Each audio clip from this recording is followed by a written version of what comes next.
வணக்கத்துடன் இது இன்பாடாக்ஸ். இப்போ பார்த்தீங்கன்னா ஒரு 3 செய்திகள் தான் இன்றைக்கி நம்ம பிரதானமாக பேச போகிறோம். இதற்கு முன்னால் ஈரானை மையப்படுத்தி அமெரிக்கா எடுத்து வைத்த செய்தி என்னன்னு உங்களுக்கே தெரியும். எங்களுடைய தாக்குதலில் ஈரானின் உச்சபட்ச தலைவர் அல் கொமேனி அவர்கள் மரணத்தை தழுவிவிட்டார் அப்படிங்கிற ஒரு செய்தியை எடுத்து வச்சாங்க. ரெண்டாவது, அவருடைய மகன் முஸ்தபா ஹுமேனி அவர்கள் கூட அமெரிக்கா நடத்திய தாக்குதலில் மரணத்தை தழுவிவிட்டார். ஏன்னா அவர் எந்த பொதுவெளிக்கும் அவர் வரல. அப்படி வராத ஒருவர் இருப்பதாக சொல்வது என்பது திட்டமிட்ட ஒரு பொய்யான பிரச்சாரம். அவர் மரணத்தை தழுவிவிட்டார், அமெரிக்கா நடத்திய தாக்குதலில் அவருடைய மரணம் இருந்தது என்று அமெரிக்கா மிக தெளிவாக எடுத்து வைத்தது. ஆனால் இன்று அமெரிக்காவின் பாதுகாப்பு அமைச்சகத்தின் சார்பில் சொல்லப்பட்டிருக்கக்கூடிய செய்திகள் ஒட்டுமொத்தமாக வேறு விதமாக இருக்கக்கூடிய ஒரு களத்தை நம்மால் பார்க்க முடிகிறது. இன்று அமெரிக்காவை சார்ந்தவர்கள் என்ன செய்தியை எடுத்து வைத்திருக்கிறார்கள் என்று பார்க்க வேண்டியதிருக்கிறது.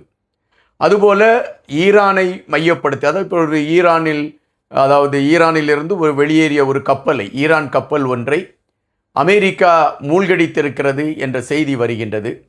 அந்த மூழ்கடிக்கப்பட்டிருக்கக்கூடிய கப்பல் ஈரானிலிருந்து எரிவாயுவை ஏற்றி கொண்டு சென்ற கப்பல் என்றும் அதை அமெரிக்கா படை தாக்கி அழித்திருக்கிறது என்ற செய்தி வருகின்றது.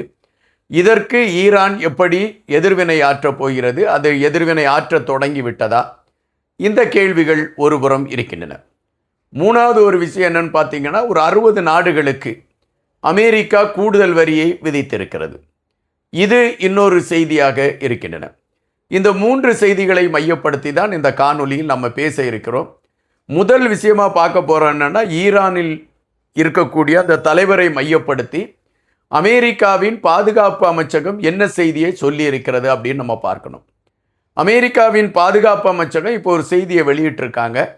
அது என்ன செய்தி அவங்க வெளியிட்டிருக்காங்கன்னா, அதாவது அந்த முஸ்தபா ஹொமேனி அவர் காயம்பட்டு மருத்துவ சிகிச்சையில் இருந்தார் என்பதை நாங்கள் உறுதிப்படுத்துகிறோம். இப்பொழுது அவர் நலம் பெற்று திடனுடன் இருக்கிறார். அவரை இந்த போரை நடத்துவதற்கான ஒரு வேகத்தோடு அவர் செயல்படுகிறார். அவர் உயிரோடு தான் இருக்கிறார் என்பதை அமெரிக்காவின் பாதுகாப்பு இந்த படை, அதாவது பாதுகாப்பு அமைச்சகம் அதை உறுதிப்படுத்துகிறது என்கின்ற செய்தியை இப்பொழுது அமெரிக்கா எடுத்து வைத்திருக்கிறது. ஈரானுக்கும் அமெரிக்காவிற்கும் இடையே நடைபெற்று கொண்டு இருக்கக்கூடிய போரில் முதலில் இருந்தே அமெரிக்கா சொல்லக்கூடிய பல விடயங்களில் ஒரு நெருடல்கள் இருக்கக்கூடிய களங்களை பார்க்க முடிகின்றது. போர் நிறுத்தத்திலிருந்து, போர் ஒப்பந்தத்திலிருந்து, அது மத்தியஸ்தம் பண்ணுகிறது பாகிஸ்தான் என்கின்ற செய்திகளிலிருந்து பல செய்திகளை வைத்து பார்க்கின்ற பொழுது அது ஒரு முறை சொல்லப்படுகின்ற செய்தி மறுமுறை வேறொரு கோணத்தில் இருக்கக்கூடிய களங்களை நம்மால் பார்க்க முடிகின்றது. அழுத்தமாக சொல்லி கொண்டிருந்தார்கள் அதாவது ஈரானில் இருக்கக்கூடிய உச்சபட்ச தலைவர்கள் யாரும் உயிருடன் இல்லை என்று.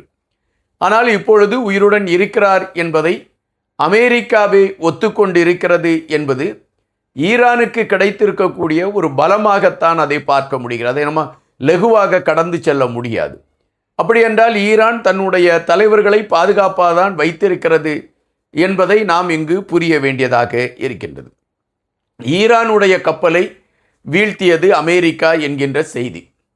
அதாவது அமெரிக்காவிற்கும் ஈரானுக்கும் இடையே பேச்சுவார்த்தை நடைபெறுகிறது என்று சொல்லப்பட்ட அந்த நேரத்தில் போர் நிறுத்தம் அறிவித்திருந்தார்கள். இந்த போர் நிறுத்தம் தொடர்ந்து கொண்டிருந்தது. திடீரென்று அமெரிக்கா அறிவித்தது, நாங்கள் போர் நிறுத்தத்தை மீறுகிறோம் அல்லது போர் நிறுத்தத்தை உடைக்கிறோம் என்று அறிவித்தார்கள். அப்படி உடைக்கிறோம் என்று சொன்ன பிறகு கூட அவர்கள் தாக்குதல் நடத்தவில்லை என்பதுதான் நிலை. ஆனால் திடீரென்று பார்த்தால் அந்த ஹர்மோஸ் நீரணையில் புரட்சிகர அமைப்பின் சார்பில் இயங்கிக் கொண்டிருக்கக்கூடிய சிறுரக படகுகளை அமெரிக்காவின் படையை சார்ந்தவர்கள் தாக்கி அழித்தார்கள் என்ற செய்தி வந்தன. உடனடியாக ஈரான் அதற்கு எதிர்வினை ஆற்றக்கூடிய ஒரு களத்தை எடுத்தது. இது ஒருபுறம் இருக்கக்கூடிய சூழலில் அமெரிக்காவின் விமானம் 2 விமானத்தை கடந்த ஒரே வாரத்தில் ஈரான் சுட்டி வீழ்த்தியிருக்கிறது. MQ என்கின்ற வகையை சார்ந்த MQ-9, MQ-5 என்கின்ற அந்த 2 விமானங்களை ஈரான் சுட்டி வீழ்த்தியிருக்கிறது. ஈரான் சுட்டி வீழ்த்தியிருக்கிறது என்ற செய்தி சொல்கின்ற அதே வேளையில் அமெரிக்கா இதற்கு மறுப்பு சொல்லவில்லை. அமெரிக்காவை பொறுத்தமட்டில் அப்பொழுது இழந்திருக்கிறது அமெரிக்காவின் விமானத்தை என்பதை நாம் உறுதிப்படுத்த வேண்டியதாக இருக்கின்றது. இந்த சூழலில் இப்பொழுது ஈரானுடைய கப்பலை அமெரிக்கா தாக்கி அழித்திருக்கிறது. அது அழித்திருக்கக்கூடிய விடயத்தை அமெரிக்கா அதை உறுதிப்படுத்தியிருக்கிறது. செயற்கைக்கோளின் உதவியுடன் நாங்கள் அதை அழித்திருக்கிறோம், அதற்கான வரைபடத்தை அவர்கள் வெளியிட்டிருக்கிறார்கள். இந்த வரைபடத்தை அவர்கள் வெளியிட்டிருக்கிறார்கள் என்கின்ற செய்தி வந்த மறு நிமிடத்திலிருந்து ஒரு பதட்டம் நீடித்து கொண்டே இருந்தது. காரணம், கண்டிப்பாக இதற்கு ஈரான் எதிர்வினை ஆற்றும் என்கின்ற ஒரு நிலைப்பாடு இருந்தது. ஏறக்குறைய அதனை மையப்படுத்திய செயல்பாடுகளை ஈரான் கையில் எடுத்திருக்கிறது என்றுதான் வருகின்ற செய்திகள் வருகின்றன. அமெரிக்காவின் தளங்கள் எங்கெல்லாம் இருக்கிறதோ, இராணுவ தளங்கள் வளைகுடா நாடுகளில் எங்கெல்லாம் இருக்கிறதோ, செயல்பட்டு கொண்டிருக்கின்றதோ, அந்த இடங்களிலெல்லாம் தாக்குதலை வேகப்படுத்தி இருக்கிறது ஈரான் என்ற செய்தி வருகின்றன. குவைத்தில் அப்படித்தான் ஒரு தாக்குதல் நடைபெற்றிருக்கிறது என்கின்ற செய்தியும் உறுதிப்படுத்தப்பட்டிருக்கிறது. இப்பொழுது குவைத்தை பொறுத்தமட்டில் நேரடியாக ஈரான் அவர்களை தாக்கவில்லை. ஈரானை பொறுத்தமட்டில் குவைத்தில் இயங்கிக் கொண்டிருக்கக்கூடிய அமெரிக்காவின் இராணுவ தளங்களைத்தான் அது தாக்கி அழித்து கொண்டிருக்கிறது.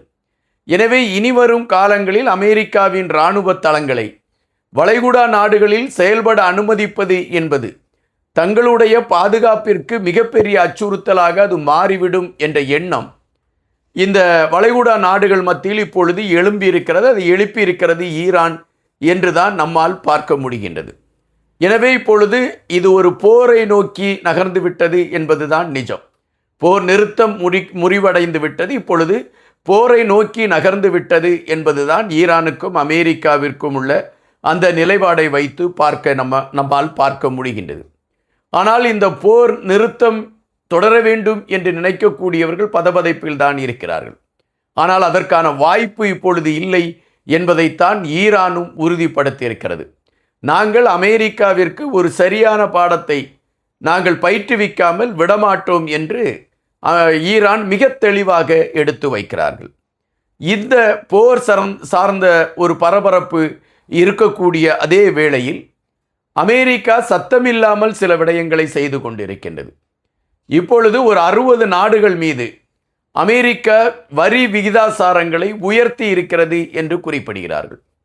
ஏறக்குறைய தற்பொழுது அமெரிக்காவிற்கு பொருட்களை இறக்குமதி செய்ய வேண்டுமென்றால் ஒவ்வொரு நாடுகளும் அந்த வரி சார்ந்த விடயங்களில் திணறிக் கொண்டிருக்கிறது. ஆனால் அமெரிக்கா மேலும் மேலும் அந்த வரியை உயர்த்தக்கூடிய ஒரு களத்தை எடுத்திருக்கிறது என்பது இப்பொழுது அந்த 60 நாடுகளுக்கும் ஒரு அதிர்ச்சியான செய்திதான். காரணம், அந்த நாடுகளில் உருவாக்கப்படுகின்ற பொருட்களை ஏற்றுமதி செய்வதற்கான ஒரு களம் எடுக்கப்படுகின்ற பொழுது அதிக வரி கொடுக்க வேண்டிய ஒரு சூழலாக மாறியிருக்கின்றது. அமெரிக்கா உலக அரசியல் களத்தில் அது ஒரு பரபரப்பான தளத்தை உருவாக்கி கொண்டு இருக்கிறது என்று குறிப்பிட முடியுமா? அல்லது இந்த போர் என்கின்ற ஒன்றை வைத்துக்கொண்டு அமெரிக்கா பிற நாடுகள், அதாவது மேற்கத்திய நாடுகளை தங்கள் கைவசம் வைத்துக்கொண்டு பயணிக்கலாம் என்கின்ற நிலைப்பாட்டில் இந்த போர் என்கின்றதை ஒரு ஆயுதமாக பயன்படுத்தி கொண்டு இருக்கிறதா என்கின்ற கேள்விகள் எல்லாம் எழும்பிக் கொண்டு இருக்கின்றன.